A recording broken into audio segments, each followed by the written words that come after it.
Hey everyone, Jonathan Bailor back, and I am pumped. We're recording this at 7 a.m. in the morning my time, but as you can see, with just a little bit of green tea, I was able to get really excited about today's show, which is easy because during our time together here, we've been talking about how over the last 50 years, just like in every other area of our life, there's been dramatic scientific and technological advances, but in the fields of eating and exercise, for some reason, we still continue to get told the same information that we were 50 years ago, which seems a little odd because certainly researchers haven't just been sitting on their hands for the last 50 years in those arenas. And when thinking about people who are doing research, and not only doing the research, but helping to get it out to people and helping people to understand, even though it might be counterintuitive and actually break your mind a little bit, John Berardi over at Precision Nutrition has literally been teaching and helping over 200,000 people. He's actually the founder of the largest online personal coaching program in the world. His company has actually helped people lose more fat than every single participant on every single season of The Biggest Loser combined. And he's a brilliant PhD. It's all science-based. In fact, a lot of people call his organization the largest private research company in the world. And the reason I wanted to bring Dr. John Berardi on the show was because if there's anyone who can help us first understand what these advancements have been, but then second, and almost more importantly, to really allow ourselves to believe them and try them and then enjoy the results, John is that man. So Dr. John Berardi, welcome, brother. Thanks so much for having me. This is great. I love the opportunity to share and to talk about all this stuff that gets me up and excited every day.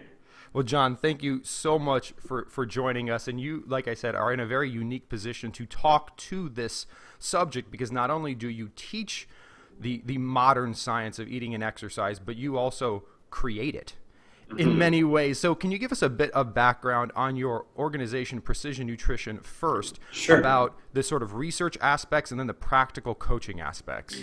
Yeah, I mean, essentially at Precision Nutrition, we do three things. One is the heart and soul of what we do, which is coaching. So we actually work with people who are interested in losing fat, gaining muscle, improving their health, improving their blood profiles, getting off medications. So if you've ever thought, wow, I bet I could use nutrition and exercise to help me with X, that's what we help with. We help people sort of live better lives and feel better through exercise, nutrition, and everything that surrounds that. And so that's the heart of what we do. It's coaching. We work with people online, and we do work with some people in person, but far and away online is our biggest group of clients. And then from that, we actually use the work that we do together as research to create new knowledge, if you want to call it that.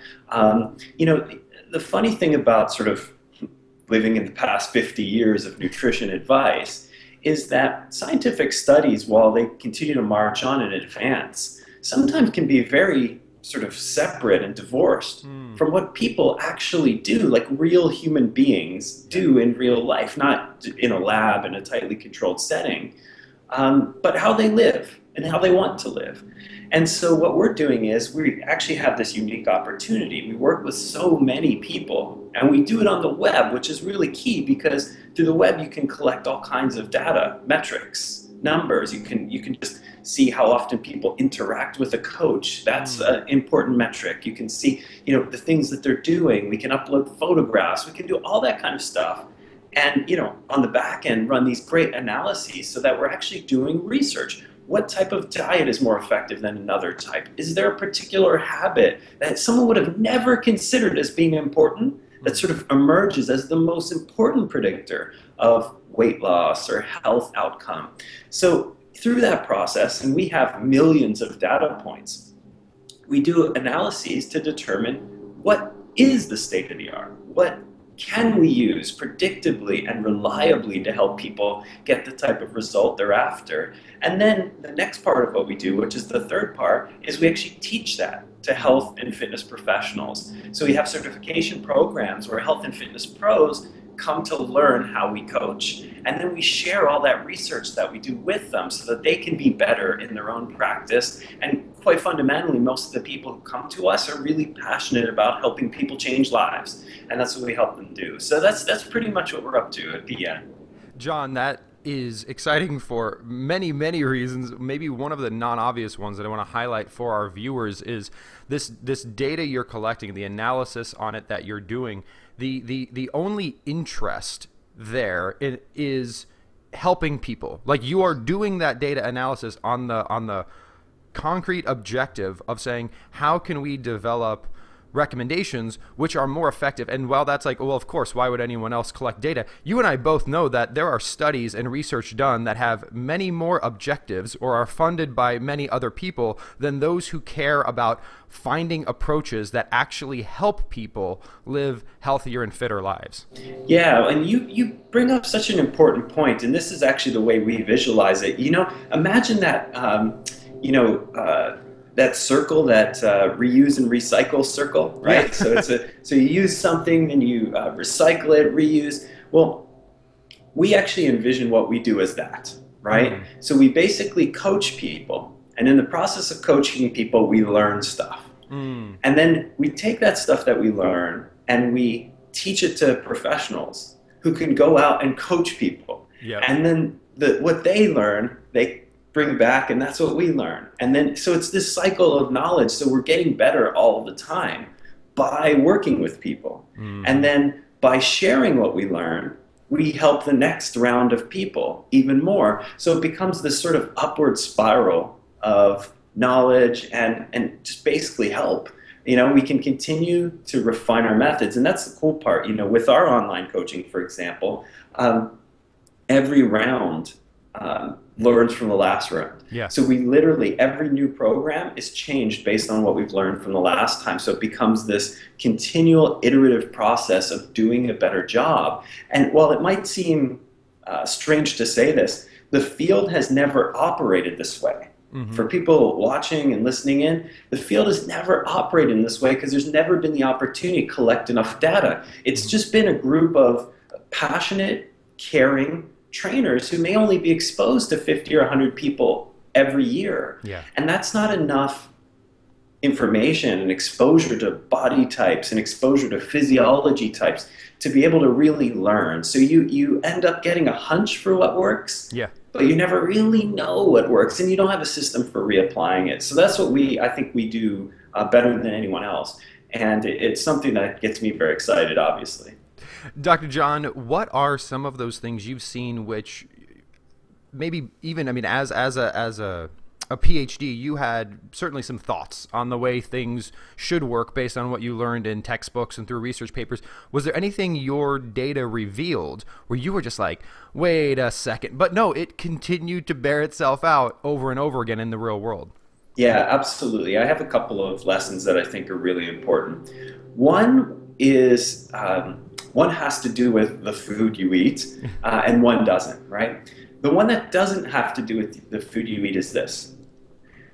When we looked at the biggest predictor of success in our coaching programs, as defined by weight loss, changes in health parameters, and positive feelings about the program, right? So someone would actually recommend it to someone else, to a loved one, a family member, whatever the case may be. The biggest predictor wasn't what type of diet they followed while they were on it. It wasn't even how much weight they lost. It was actually forging a personal connection with their coach. The people who forged the strongest personal connection with a real human being actually had the best results. And this is foreign to the fitness industry, but it's completely normal and accepted in the counseling industry. So if you look at counseling and therapy, the greatest predictor of success through whether it's psychotherapy or change psychology or positive psychology, the greatest predictor is actually forming a bond with your counselor. It doesn't matter what technique they use. It doesn't matter how bad your history was or your current mindset. It's, did I form a real relationship with someone? And I encourage everyone who's listening into this yourself included, to think about all the times where you've made transformative change in your life. And when you think about that, the important question to ask is, did I do that by reading a book or visiting a website? Maybe that kicked off some kind of process for you, maybe a seminar, whatever. I would imagine, though, and I've seen this so reliably, that real transformative change in your life came from a mentorship or a coaching type of experience. Some real relationship kicked off the process for you. And it's certainly been true in my life. Mentorship and coaching has meant the difference and has meant the world to me. It's made the biggest difference in everything I've ever wanted to do. Now, I read tons of books, attend tons of seminars, and that sort of a thing. So I'm not saying they're not important. But real change, transformative change, comes from finding a mentor or a coach and creating a real relationship with them. So that's the number one thing we saw. And again, that has nothing to do with the food, but it has everything to do with your results. So I found that particularly interesting, and it's particularly insightful of an observation when you consider how nutrition, for example, is done nowadays, which is you buy a book and you read it. Or someone, even if you hire a coach, they just hand you a diet plan, right? That's what most clients come to us asking for, and to be quite honest, they're mad when we don't do it. Where's my diet? I want you to write something up that tells me exactly what to eat for breakfast, lunch, and dinner, what snacks in between, and maybe even give me a list of what I should not be eating. So don't eat this. And then hand that to me. I'll give you $200 and we'll shake hands and go our separate ways. And that's how people expect nutrition to work nowadays. And it doesn't work that way. That is the number one predictor of failure in a nutrition program. So that's the first part. And I think there's a lot to think about there. And so, as people are watching or listening in, I encourage them to just sit with that and think about that idea. If transformative change really comes through forging a personal relationship with another human being, whether it's in person or distance-based, on the phone, through the web, and they've seen that happen in their lives repeatedly, how can they apply that to this aspect of their life finally, right? How can you take that and say, all right, well then, how do I get that kind of coaching and mentorship in nutrition and fitness, if that's what they feel like they need to work on now? So that's the first piece of learning that I found extremely useful, and we only see it when we see thousands and thousands of clients. Yeah, and John, real quick before we get into that second piece, just to help our viewers take action on this mentorship, coaching, bonding tip, which is brilliant. Do you see this as, so there's someone who can serve more as a mentor, a coach, or a teacher. So in this model, it's someone who knows information. Is it as helpful, or even approaching as helpful, if you were to just have a peer, say your next door neighbor, who may not be any more informed than you, but is as committed as you? Or is it like, is the importance a committed other person or a knowledgeable committed other person? That is a fantastic question, and that's actually a separate domain that we test, which is called social support, which you've talked about and are very familiar with. So it's different, actually. Coaching and mentorship to me is very different than social support. Both are useful. The biggest predictor of success is coaching and mentorship, and the reason is when you are trying to change transformatively, you will hit little roadblocks all along the way. Hundreds of them, thousands of them. If you have a knowledgeable person to turn to, and they don't have to be the world's leading expert, they could just be a little bit further down the path than you. Yeah. They can help you circumnavigate those little challenges on a daily basis. And for a lot of people, those challenges are what make them fall off the wagon. They're doing great. They face an unexpected challenge. It could be something as simple as, this coming weekend is our Canadian Thanksgiving. And so Thanksgiving comes, they have a really rough eating experience over Thanksgiving, and that knocks them off the wagon, right? And then they don't know how to get back on the wagon. So an expert voice to help say, oh, no, actually you're making this more difficult than it needs to be. All you need to do next is this. And they're like, oh, why didn't I think of that? Yep. Well, you didn't think of it because you've never been down this road before. So someone just has to be a little further down the path than you. What you brought up, social support, is actually also important, right? Having like-minded people around you to just high-five each other, to share in successes, and to sort of help with motivation when you might not be feeling it on a given day is really, really important. However, it can't replace mentorship, which is that idea of someone who's just a little further down the path who can say, oh, I've been through this before myself. Here's how you deal with that. And you go, oh, I was making this way harder than it needed to be.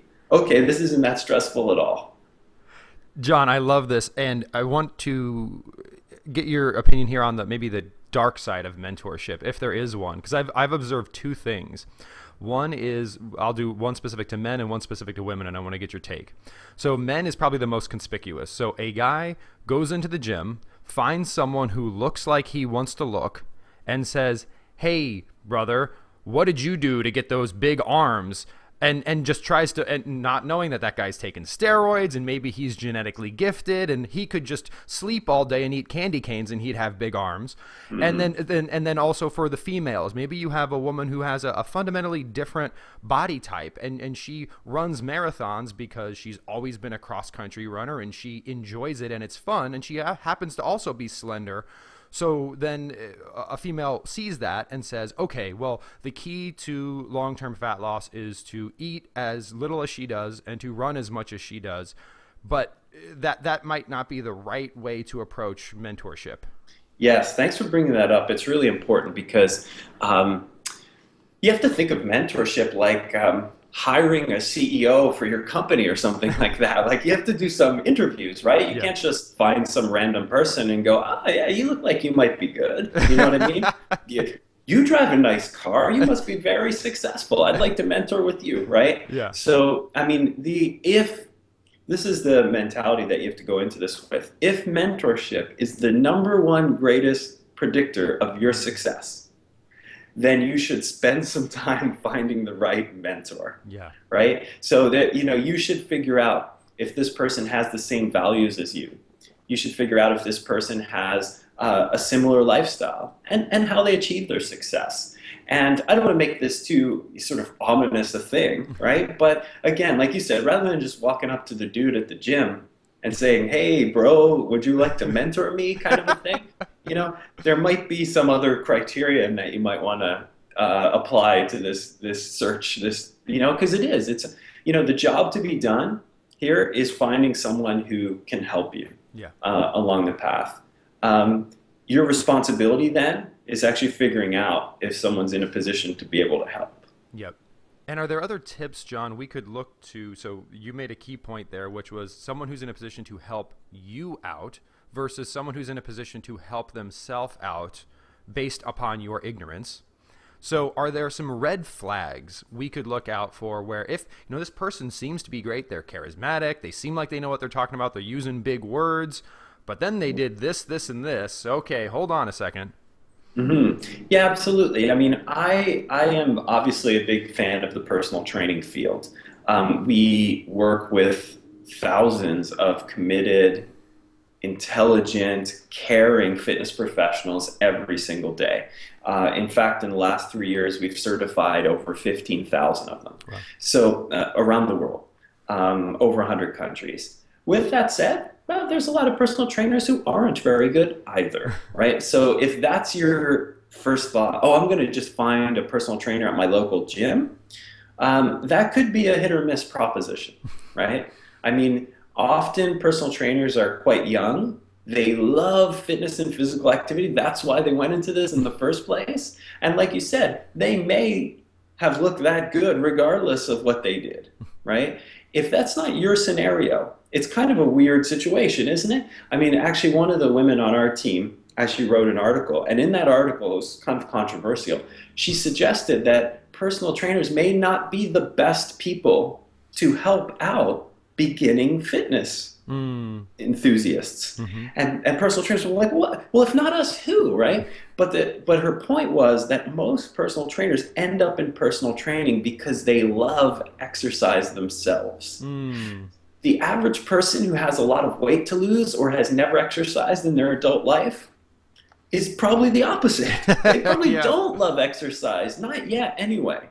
So pairing these two people up is a weird match, isn't it? Yeah. So if that's one red flag. If the person assumes that you should just love healthy eating and exercise as much as they do, if they assume that you should just be able to do exactly what they do on day one, these are some red flags. I mean, it's a sign of inexperience because if let's say you're a 30-year-old personal trainer, okay, and you've been working out since you were 15 and trying to eat well, you have 15 years of experience.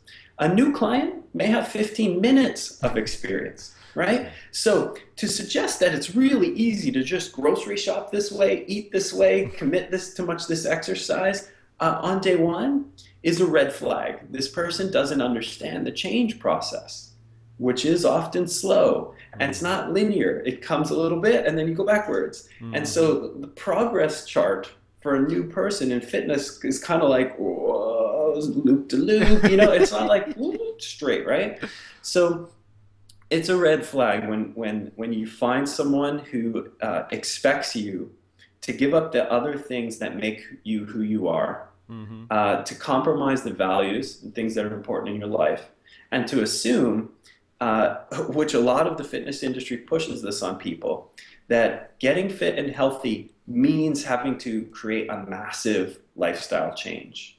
And when they say things like, well, you've got to want it badly enough, you got to put in the work if you want the results. That's like old boot camp style coach and whistle stuff. You know what I mean? And that's a red flag. That's a big red flag. To get on a bodybuilding stage, that takes a superhuman level of commitment. To lose 20 pounds and get your cholesterol down, that's actually not that hard, and it shouldn't compromise your time spent with family, your commitment to work, your commitment to other hobbies and activities that you love and enjoy, and your personal sense of integrity. If someone asks you to give up any of that stuff to get more fit, they don't understand what they're doing.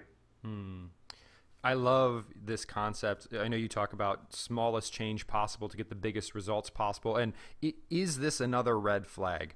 I oftentimes, when I'm at the gym, I will see an individual who's clearly just getting started on their journey with a trainer, and the trainer has them standing on one leg on a balance thing with like some fancy other device in their other hand, and they're like, I mean, it looks like they're in some sort of a Dr. Seuss book. And so it seems like they're maybe way, like that's something I would expect someone who's going to get on that fitness stage to be doing, not someone who has 100 pounds to lose. And I wonder if sometimes people may overcomplicate things to sort of prove how much they're needed. Like, look, this is so complicated that you better keep hiring me because clearly you couldn't figure this out for yourself. Is that, have you seen that, and is that another red flag? Yeah, absolutely it is. And I think, I always want to give human beings the benefit of the doubt. I don't ever want to feel like someone is purposefully deceptive or driving so hard at a self-interested proposition that they're actually willing to throw the people who are putting their trust in them under the bus. So with personal trainers doing the crazy standing on the ball thing, for me, sometimes I just like to think that they attend way too many seminars on working out and way too few seminars on human psychology and change, right? Because you're not like, I don't know, I've never met a client who's come up to me and said, grab me by the shoulders and said, Dr. Berardi, I want to squat more. You need to teach me to squat more and better because I love squatting. One does that, right? They say, you know what? I feel a little bit sad because when I go to pick up my grandchildren, my knees hurt really badly. And I look in the mirror and I'm at least 50 pounds overweight. These are the types of things people are saying. I want to feel better.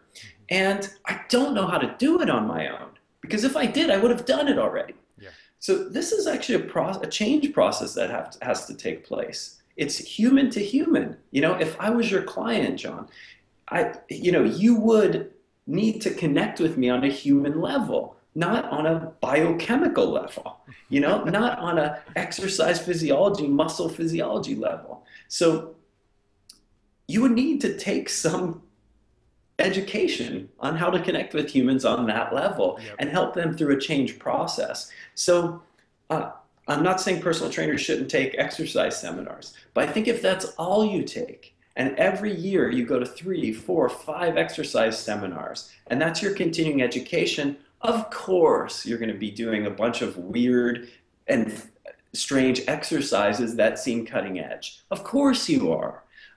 It's because that's all you're training into your mind, new exercise selections. And but you're not training nutrition coaching. You're not training human interaction. You're not training coaching. You're just training exercise demonstration and prescription, right? And so that is a red flag. If your trainer seems like they attend lots of seminars and stuff like that, or the trainer you're investigating, ask them what kind of seminar they're going to. Are they learning to help you as a human being, or are they just learning how to make you jump around and sweat harder? Because that's not what I want from a mentor. Dr. Berardi, this is so helpful. And we're just kind of staying on this path because I think this is incredibly valuable for people. And I want to continue to empower them, because I think as people hear this and they say, well, maybe they go into their office and they say, I'm going to ask around to see if people have mentors and organizations they are working with that have helped them. And certainly here in the States, a very popular and at least very good at connecting people and making people feel energized and passionate is the CrossFit community. If anything, regardless of one's beliefs or thoughts about the efficacy of the actual program, almost everyone I've ever met who does CrossFit has almost a visceral, like heart-based love for the pod or whatever you call it that they do it in, and their coach and their mentor. So for individuals who may just turn immediately to that as, wow, that seems to build that community and that sense of camaraderie, what should we look for or not look for if we choose that route? Yeah, that's a very insightful comment about CrossFit. And I'll show my cards here so everyone kind of knows where I'm at on the CrossFit situation. I actually think CrossFit is the first organization to nail the community piece. To nail that piece where you plug into another group of passionate people and you work out together and it becomes fun. And I think they in particular, they nailed it for men, because when men stop, if you ever played sports, when you stop playing sports at a certain age, your competitive drive doesn't go away. You just don't know where to put it anymore, right? And so men do that. They take it over to work, right? And they have and sometimes they're not even healthy competitions with their peers at work, right? Sometimes they're sort of, relationship degrading types of experiences. So it's misplaced competition. So I think CrossFit gave, in particular, guys a place to exercise that competitive sort of spirit. And I don't want to leave the girls out here, though, because there's women with a lot of competitive spirit as well, and they don't have a place for it. And in some cases, women have never been given a place for it. So I think CrossFit has nailed that. And I was so interested in this model and learning about CrossFit that I actually went through a couple levels of their certification. Now, I don't coach exercise on a regular basis or anything like that, but everyone has an opinion on CrossFit, but very few even know what it is, right? Their only experience is reading about it on the internet. So I actually wanted to learn what it was. So I signed myself up and I took their certifications. I did their certification for adults. I did their certification for kids. I wanted to know. I wanted to be able to speak intelligently about this. And this is actually a great tip as like a side note that I learned from a mentor of mine, which was, you can't talk about anything until you've at least experienced it. I mean, you can, but you shouldn't. You know what I mean? So, that particular restaurant in town, I hear it's X, Y, and Z, right? Have you ever been? No. Well, then stop talking about it, right? CrossFit, I hear it's this. Have you ever gone to a facility? No. Okay, then stop, all right? So anyway, I have a home gym, so I work out at home. I've been to a few CrossFit facilities to work out, but I wanted to know more about them. So I think they do that particularly well. I think what can be hit or miss with CrossFit, just like any other fitness program on the entire planet, is if there aren't great coaches who have experience with beginning exercisers, you have the scenario I talked about earlier, which is the person who's always loved exercise, the person who's like 15 years further down the path than you, who's running the CrossFit facility and expecting you to just hurry up and catch up, right? I know you just started, but you got 15 years of making up to do, so let's get that done, And so in that type of scenario, you're rushing too fast into something that you're ill-equipped to do, psychologically and physiologically. Injuries are likely. And again, this isn't a CrossFit phenomenon. This is an exercise phenomenon. This is a bad coaching phenomenon. And so because CrossFit doesn't ensure that every single coach at every single facility is of the highest level, just like every other exercise facility in the world, you can get a situation where you're doing highly intense exercise with a person who isn't quite prepared to do that type of exercise, who doesn't quite know what their limits are, and they're in a community that's pushing the boundary always. Yeah. Come on, one more, 5 more minutes, right? That's what CrossFit sort of endorses, which is great if you're prepared and capable. If you're not, things break. So, if someone does go to CrossFit, the community's awesome. The movements and the type of exercise is awesome. You just have to define your limits, and then when you're there, act with integrity. And in this sense, by integrity, I mean stick to your limits. Don't be afraid to say, well, that's enough for me today, and stop there. And I think that's good advice for CrossFit or anywhere else. Dr. Berardi, this really helps to drive home the point you made earlier about, imagine this was you're hiring a CEO for your health, because it sounds like what people may have heard is getting a coach is the single most important thing you can do to predict your long-term success. But to what people maybe should be hearing is getting the right coach is extremely important, because your coach is going to be one of the single biggest determinants of your success or failure, right? It's sort of the biggest switch you have. So if we get it wrong or don't take it seriously or approach it from too of a, well, that person just looks good, so I'll do what they do, then that which could be so good becomes so bad.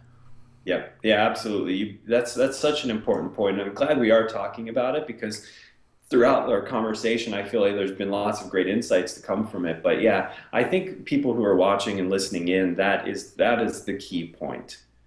Who will you trust your health with? Who will you trust your joints with? Who will you trust your future with, right? Because that's what's at stake here. I mean, not to make it too overwhelming or scary, but we don't do this just because it's incredibly awesome to do, although exercise and eating well is.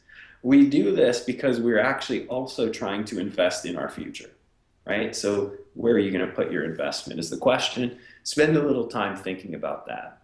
And obviously, like at PN, we have a group of coaches and we offer this type of thing, but whether you're interested in working with us or not is irrelevant. Spend the time to figure out who's worth working with. Brilliant. Well, Dr. Berardi, I don't know how we could develop any more material that is any more immediately actionable and helpful than what we've done here. So thank you so much, as always, for dropping these truth bombs. And what's next for you and Precision Nutrition? Yeah, well, we just want to continue doing what we do right now. I mean, we feel like we've created probably the world's best sort of coaching and research intervention in this particular area of sort of transformative change for the body. And we just want more people to know about it. That's the bottom line. There's a lot of people out there who are in pain, who are looking for help. And to be quite honest, if they don't find people like us, I'm a little bit scared about what they will find, which is exactly what we've been talking about the whole time, right? Yeah. If they're not finding, this isn't just about growing our business. This is about displacing some of the people that they should not be finding. Yeah. So if you're out there looking for help, there are great resources for that. But there's also some bad ones. So at PN, we just want to continue to spread the word to let people know about what we're doing, and so that people end up finding people like us, Yeah. rather than some of the people who aren't going to take their clients, the people who entrust their health to them, as seriously as it ought to be taken. Dr. Berardi, and to me, there may be a third R here, but there's at least two R's that it seems like our viewers should keep in the back of their heads, and that's research and results. And the reason I say research is you can get results by chopping your leg off and you'll weigh less, right? So you can't just look at results. You can't just say, well, have they had people lose weight, right? People on The Biggest Loser do lose weight, but you can also address your fever by getting in an ice bath. It doesn't solve the problem. It just masks the symptoms. So we got to have research, but then we also have to have results. You can have all the research in the world, but if it doesn't bear out long-term results, no. So when you look for any coach, at least look for a research foundation and then results in the real world. Fair? Yeah, absolutely. I think that's a fantastic piece of advice. Dr. Berardi, it's been an absolute pleasure as always. Thank you so much for joining us today and for the transformative and life-saving work that you do with so many. Thank you very much. I appreciate you having me. I appreciate always our conversations, and I look forward to the next one. Thank you so much, John. And listeners, again, our wonderful guest is Dr. John Berardi over at Precision Nutrition. You can learn much more about him and his amazing offerings at precisionnutrition.com. And if there's any company in the world that represents results and research, Precision Nutrition is one of them. So remember, this week and every week after, eat smarter, exercise smarter, and live better. Chat with you soon.